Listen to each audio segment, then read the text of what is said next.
আসসালামু আলাইকুম, welcome back to my channel my kitchen. আরেকবার স্বাগতম। চলে আসলাম আরেকটি রেসিপি নিয়ে আপনাদের মাঝে। আশা করছি আজকের রেসিপিটা আপনাদের মন ছুঁয়ে যাবে। আজকে আপনাদের সাথে শেয়ার করব ডিমের একটি রেসিপি। তো এখানে আমি ডিমের জন্য নিয়েছি কাঁচামরিচ, পেঁয়াজ আর এখানে একটা টমেটো কুচি, আর নিয়েছি 2 থেকে 3টে আলু। তো আলুটা আমি এখানে কিউব করে কেটে নিয়েছি, আর এখানে নিয়েছি 4টা ডিম।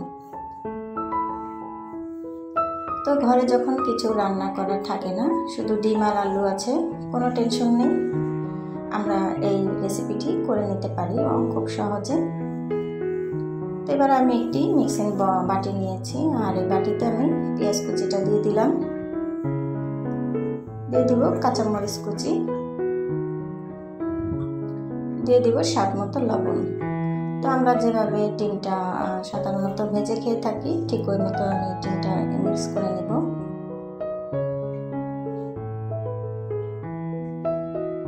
এবার আমি ডিমগুলো এখানে একটা চামচের সাহায্যে ফেটে নেব।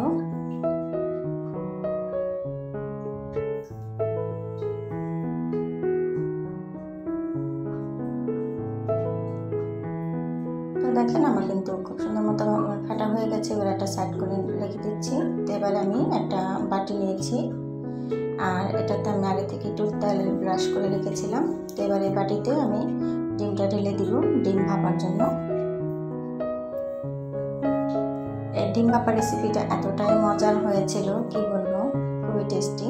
তো এবার আমি ঢাকনা দিয়ে ঢেকে এখানে আমি একটা প্যান বসে একটা স্ট্যান্ড বসিয়ে দিয়েছি। তো পানিটা ফুটে এসেছে, এই পর্যায়ে আমি ডিমের বাটিটা দিয়ে দিব।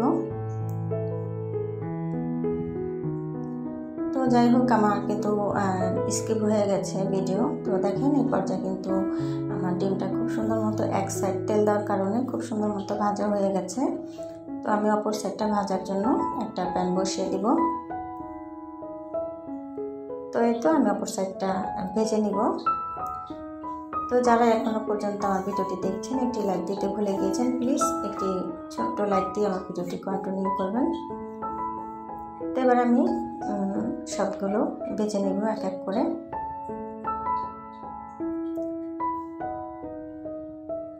যারা ফেসবুক পেজ থেকে দেখছেন, চ্যানেলটা চাইলে ফলো দিয়ে রাখতে পারেন।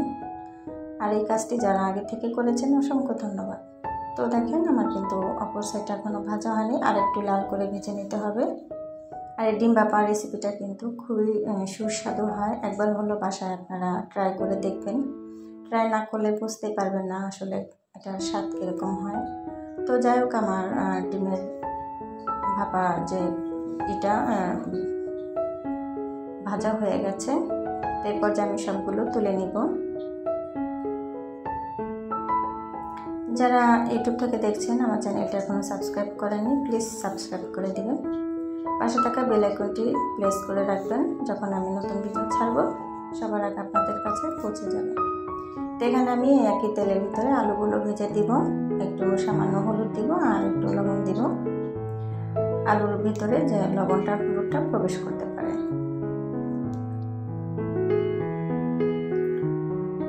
ঘরে মাছ মাংস না থাকলে, ঘরে শুধু ডিম আর আলু আছে, এই ক্ষেত্রে কিন্তু আপনারা এই রেসিপিটি করতে পারেন। তো দেখেন আলুটা কিন্তু খুব সুন্দর মতো কালার হয়ে গেছে আর ভাজাও হয়ে গেছে। তো এই পর্যায়ে আমি তুলে নিব।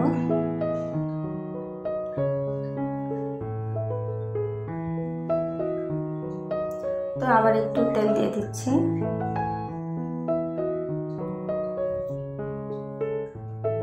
তো এবার আমি ফোড়নের জন্য এখানে গোটা জিরা দিয়ে দিচ্ছি, আর এখানে দিয়ে দিচ্ছি 2 টুকরো দারচিনি, 2টা তেজপাতা, এলাচ। এবার এটাকে একটু ভেজে নিব। এবারে বাকি পেঁয়াজগুলো আমি দিয়ে দিব।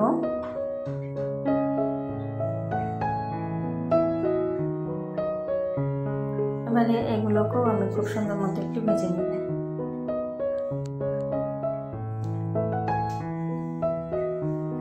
এবারে আমি এখানে আদা বাটা দিয়ে দিব, আদা রসুন পেস্ট 2 টেবিল চামচ।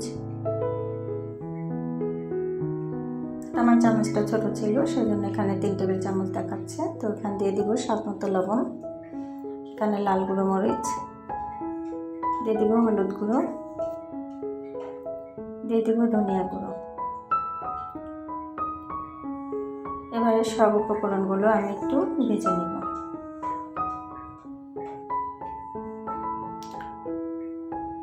কাঁচা গন্ধটা যাওয়া পর্যন্ত একটু ভেজে নিতে হবে। এবার দিয়ে দিব টমেটো কুচি। টমেটোটা আপনারা পেস্ট করে দিতে পারেন ব্লেন্ডারের সাহায্যে, তো আমি এখানে কেটে দিয়েছি। এবার সামান্য একটু পানি দিয়ে দিব টমেটোটা গলার জন্য। তো এখনকার টমেটো কিন্তু গলতে চায় না, তো একটু ভালো মতো গলে নিলে ভালো হয়। তো দেখেন এখানে কিন্তু আমার মশলাটা খুব সুন্দর মতো কষানো হয়ে গেছে। দেখিয়ে দিচ্ছি, তেল একদম ছেড়ে দিয়েছে গা থেকে। এবার আমি ভেজে রাখা আলুগুলো দিয়ে দিব।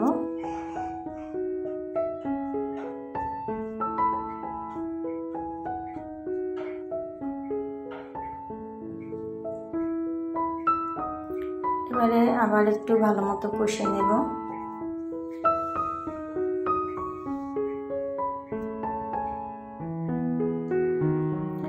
ঢাকা দিয়ে একটু 5 মিনিটের জন্য রান্না করে নেব। তো দেখেন আমার কিন্তু খুব সুন্দর মতো কষানো হয়ে গেছে।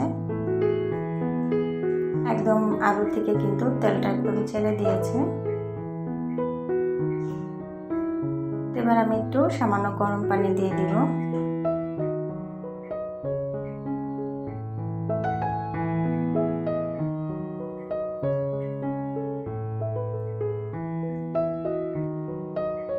এবার একটু ঢাকা দিয়ে আবার আমি 5 মিনিট রান্না করব। 5 মিনিট পর আবার আমি চলে আসলাম। দেখেন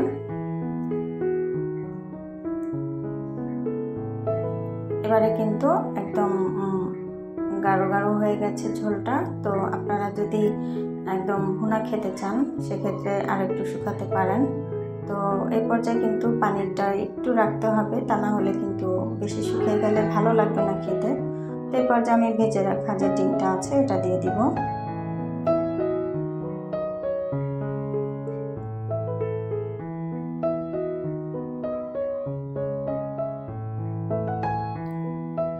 দেখেন খুব সুন্দর একটা কালার চলে এসেছে। এবার আমি টালা জিরাগুলো দিয়ে দিব।